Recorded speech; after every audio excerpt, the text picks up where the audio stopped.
ለሁሉም ጊዜ አለ። ናፍቆት ማን ነው? ምን ፈለግ? ቁጭ በይ አንዴ። ቆማለ። እስቲ ስለ ድሮ ታሪክ ሻቶች የተገላገልሽው መንታ ነው። አንቺ ከእግዚአብሔር ምሕረት የሚገባሽ ስለሆንሽ ሩሃማ አልሻል። አንቺ ደግሞ ከእግዚአብሔር የተሰጠሽ ስጦታ ስለሆንሽ አብሳላት ልሻል። ብቻዬን ያደግኩት እናት አባት በእኔ ህይወት ውስጥ ያለው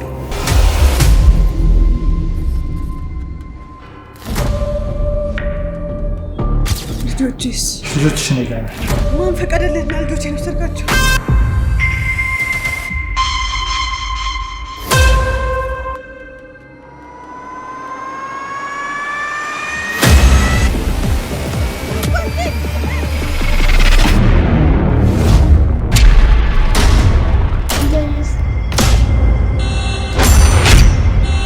አሳፈርኩ አይደል?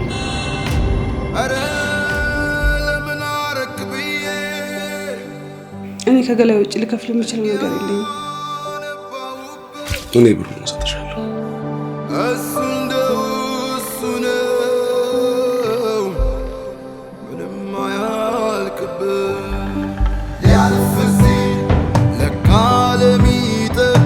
አንድ ነገር ልነግርሽ ነው የመጣሁት።